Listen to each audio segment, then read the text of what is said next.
September 11th, 2001.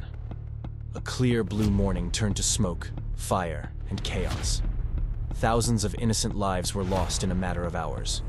The Twin Towers fell, the Pentagon was hit, and Flight 93 went down in a field after civilians fought back. That day, the world changed, and so did America. What followed was a global manhunt for the man responsible, Osama Bin Laden.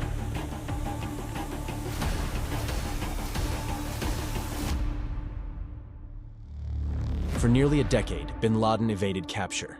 He became a ghost, slipping through mountains, safe houses, and international borders.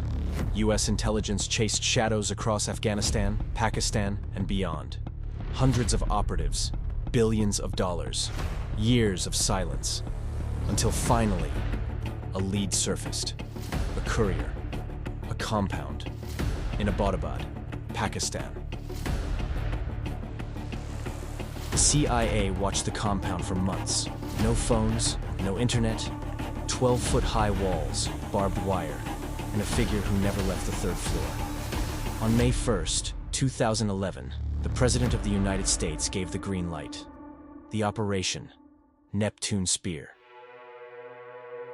SEAL Team 6.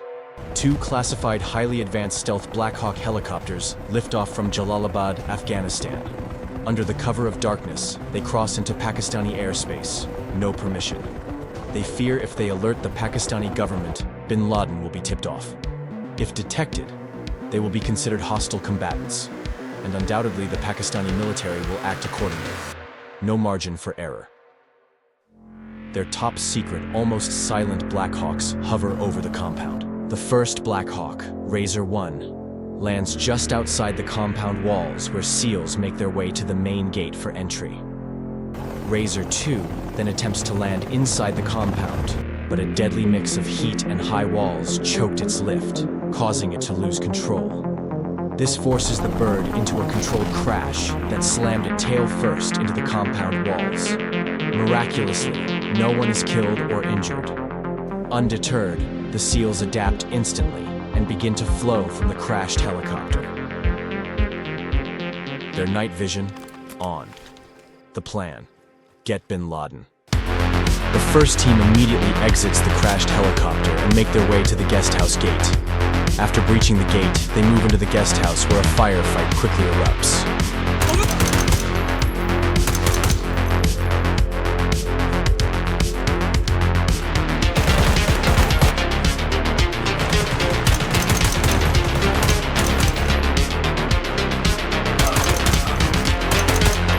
Team 2 has already made entry through the main gate where they make their way down a long corridor towards the main building. Outside the compound, curious civilians flow into the streets after hearing shots from an AK-47 and explosions.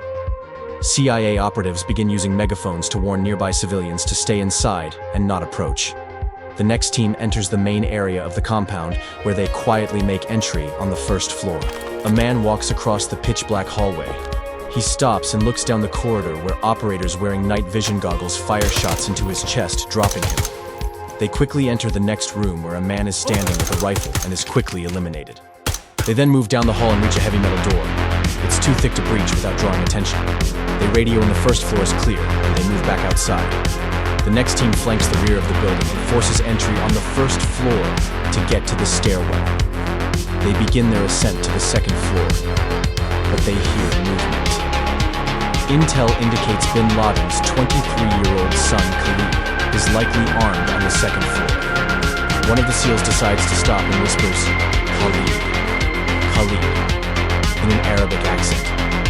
The figure curiously peeks down the dark stairs. Khalid is quickly neutralized. They immediately clear every room on the second floor. Then, the final push. The third floor. This is where Bin Laden hides. They've been briefed. Him and his wives are likely wearing explosive vests. They know what's waiting. Maybe a bomb, maybe death, but hesitation isn't in their vocabulary. The first operator quietly moves up the stairs. It's pitch black. Even with night vision goggles, they can barely see. The first operator reaches the top of the stairs and sees a tall man peer through the doorway. He ducks back in, but is shot before falling back into the room. He quickly follows his shots, where he tackles multiple women rushing out of the room who he thinks likely are armed with explosive vests. The next operator quickly follows into the room and sees Bin Laden shot, gasping for air on the floor. He quickly neutralizes him with shots to the head. Osama Bin Laden, dead. Time on target, 38 minutes. 0 American casualties. Mission success. They recovered computers, hard drives, documents, and the body. Back to Afghanistan, then to a US Navy ship. Bin Laden was buried at sea within 24 hours. The man behind September 11th, the mastermind of countless attacks, was finally gone. But this wasn't just a mission, it was closure. For the families, for the soldiers, for the nation. This is the story of Operation Neptune Spear, the story of courage, precision, and justice. And this is Nodflix, where real military history comes to life.